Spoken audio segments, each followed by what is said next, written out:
আসসালামু আলাইকুম। আজকের রেসিপি সবজি ছাড়া একদম সিম্পল উপায় নুডলস। তো এখানে আমি একটা কড়াইতে গরম কড়াইতে কড়াইতে নুডলস আর পরিমাণ মতো পানি দিয়ে কিছুক্ষণ নেড়ে একটা ঢাকনা দিয়ে ঢেকে দেবো।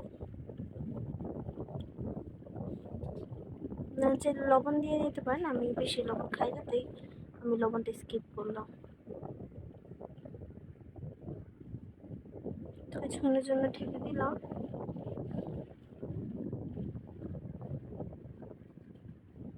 নুডলসটা প্রায় বলক এসেছে, এখন ভালোভাবে সিদ্ধ হয়নি, আর একটু সিদ্ধ হলে নুডলসটা একদম টেস্টি হবে। আবার কিছুক্ষণ জন্য ঢেকে দিলাম। কিছুক্ষণ পরে এখন একদমই বলক চলে এসেছে, নুডলসটা প্রায় সিদ্ধ এসেছে। খেয়াল রাখতে হবে নুডলসটা যাতে বেশি সিদ্ধ না হয়ে যায়, তাহলে একদম গলে যাবে। এখন আমি একটা ঝুড়িতে নুডলসটা ঢেলে নেবো পাত্রে। পানিটা যাতে ঝরে যায় তেমন একটা ফুটা ছিদ্র করা ঝুড়ি নিতে হবে। এখানে আমি একটা কড়াই বসিয়ে নিয়েছি, কড়াইতে পরিমাণ মতো তেল দিয়ে নিলাম। তেলটা গরম হওয়ার পর আমি কিছু পেঁয়াজ কুচি দিয়ে দিলাম। পেঁয়াজটাকে একটু কড়া কড়া ভেজে এখানে কিছু কুচি করা আলু দিয়ে দিলাম।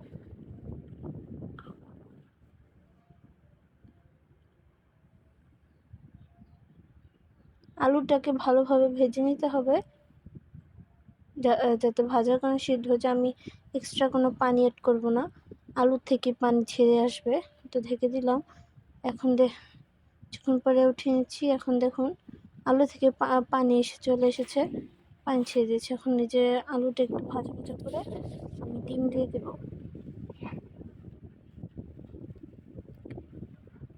ডিমটাকে ভালোভাবে ভেজে নেব। ডিমের একটা কাঁচা গন্ধ বা ফ্লেভার থেকে যাবে।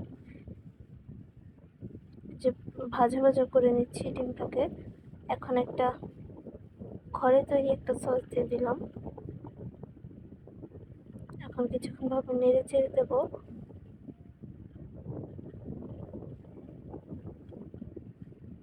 কিছুক্ষণের জন্য ঢেকে দিলাম। এই যে ডিমটা ভাজা ভাজা হয়ে এসেছে, একটা ঝোল ঝোল টাইপের, সামান্য একটু। তো ডিমটাকে এখন ভালোভাবে, এখন আলুটাও সিদ্ধ হয়ে এসেছে প্রায়। আবার কিছুক্ষণের জন্য ঢেকে দেব। কিছুক্ষণ পরে ঢাকনাটা উঠিয়ে একটু নেড়ে দেব। এখন নুডলসটা দিয়ে দেব। নুডলসটাকে দিয়ে ভালোভাবে ভেঙে দেব, যা ঝরঝরা হয়। আমার আবার ঝরঝরা ছাড়া নুডলস ভালো লাগে না, একটু ভাজা ভাজা টাইপের হবে, এটাই মজা। দেখছেন সসটা দেওয়ার কারণে নুডলসটার কালারটাও ধীরে ধীরে চেঞ্জ হয়ে যাচ্ছে। অনবরত নাড়তেই হবে, না হলে নিচে লেগে যাবে আর পুরোপুরি একটা গন্ধ থেকে যাবে, যেটা খেতে মজা হবে না। অনবরত নাড়তেই থাকবো।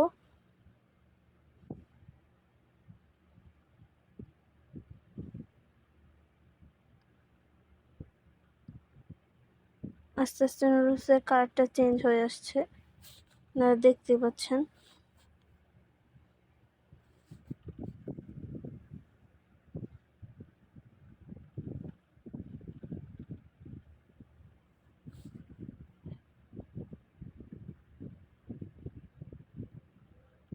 যে ভাজা ভাজা করে আমাদের নুডলসটা প্রায় হয়ে এসেছে। এখন এটা সার্ভ করে আপনাদের দেখাচ্ছি। নামিয়ে রাখবো। এই জন্য একটু ভাজা ভাজা করে নিলাম। আর একটু নুডলস রান্না শেষ। এই যে দেখুন কি সুন্দর একটা কালার এসেছে। লাইক, কমেন্ট, শেয়ার করে আমাদের পাশেই থাকবেন।